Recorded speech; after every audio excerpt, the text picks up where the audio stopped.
Hello friends, Suzanne here. Welcome to another Fun Fold Friday video on my YouTube channel and blog. For today's project, we are using the Creative Haven bundle and the beautifully celebrated dies. I'm going to show you exactly which dies I'm using. 4th from the outside. And I'm going to cut two. One is going to be for our card and one is going to be for our envelope. So stay tuned. That's exciting. Here I have Calypso Coral. The stamp that I'm using, the greeting, is called You're the Best.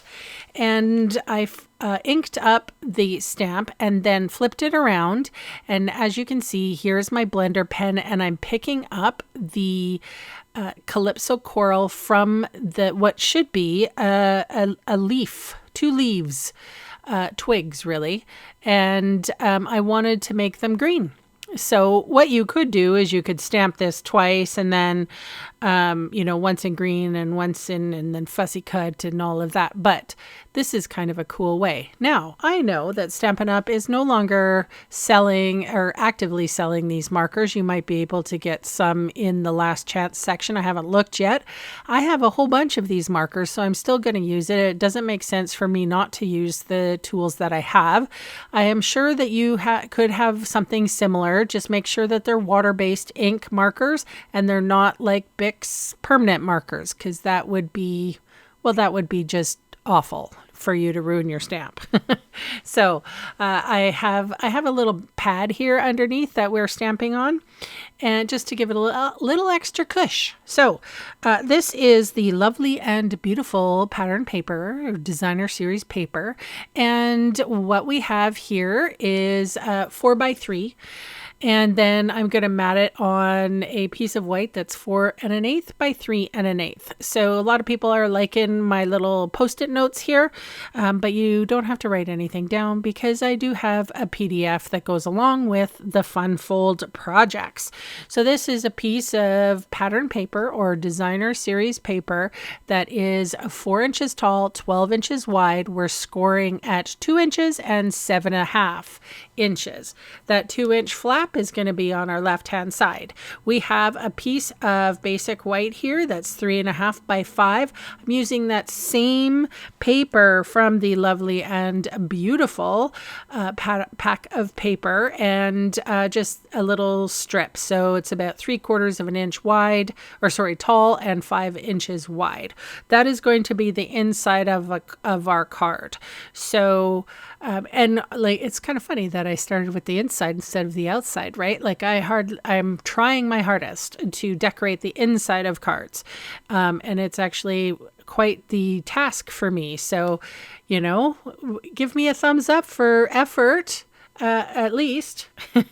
So here we have this front panel. I'm just going to put adhesive on the left side and it's going to be stuck down onto our card front. Now, I did want to put a ribbon hole in this, and honestly, I forgot. But I still went in with the Creative Haven dies. They have these little ribbon hole and tag hole things. So I ran that through my my cut and emboss machine, and I did indeed get a ribbon hole. However, a punch would have done if you have one. And also, maybe it might be a smart idea to not attach what you're going to be putting the ribbon hole in on your card before, like seriously, it was just out of step. I should have done that first and then adhered it to my card base is what I'm saying. All right, so this is a piece of ribbon. I think it's called golden white ribbon, and it's lovely. And it goes, I think, with the whole lovely and beautiful like suite. So that was the ribbon that I used. We tied it in a bow, and I'm being very careful. The edges have a tendency to fray a little bit on that one. So anyway, here we are. This is the envelope. So I'm going to put the card aside. We have a piece of 6 3/4 by 9 1/4. And on the short side, we're going to score on a half on each side. And then we're going to score on the long side 3 and 7 1/4. So 1/2 inch on the short side. People like to call this portrait.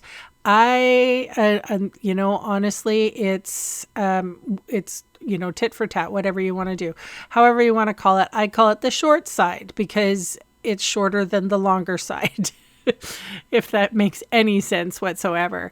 So now we're going to score it. We're turning it around, and on the long side, we're going to score at 3 inches and 7 1/4, which means my paper trimmer's arm has to come out. And again, you don't have to write any of this down. I have a PDF for you. And honestly, yeah, or you can write it down. Like, it's up to you. You're the boss. Who says that to you ever, right? All right, here we are. So I'm using my bone folder. We are gently, and I mean gently because patterned paper can be a little bit finicky, but we're carefully burnishing that score line. And then here are our little edges. So basically the middle part is the only part that we're going to keep this 1/2 inch edge on. So we're going to take this little rectangle away. I'm using large scissors. Stampin' Up used to sell these years ago. I can't find another supplier of scissors like this. They were hefty. I love them. Anyway, they're very good to having a long neck scissor like that. And heavy weight. I don't think that they make them anymore. And that's the reason why Stampin' Up had to get rid of them. Anyway, so here we are. We're cutting off these rectangles, top and bottom, side and side, and we're leaving the middle. And guess what? We're making an envelope. Sorry, I might not have said that. And I hope I did. But yeah, we're making an envelope. So we are, and you know, you can angle the smaller side, the smaller flap if you want. I didn't because I can't be bothered. So I'm just putting adhesive along this, the bigger flap.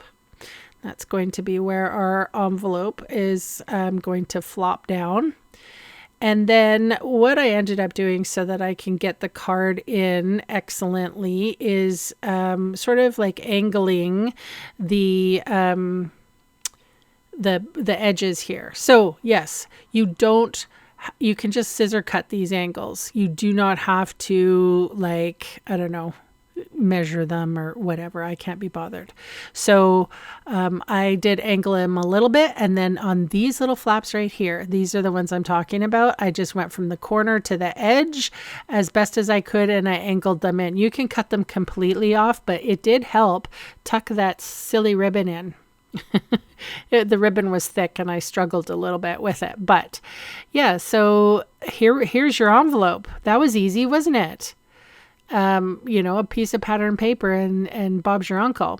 So here's that ribbon. I kind of folded it in, and it was kind of nice to have those angly pieces to help me guide my ribbon in.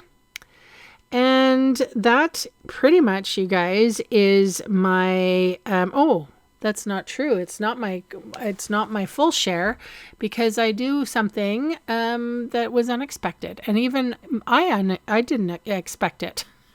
So that is my 2 projects completed. And then I went in with the Addressed to You stamp set. I went in with my Calypso Coral, and I stamped the circle, or it's like an oval really. And then I went in with a Secret C for the lines to address to whomever is getting this.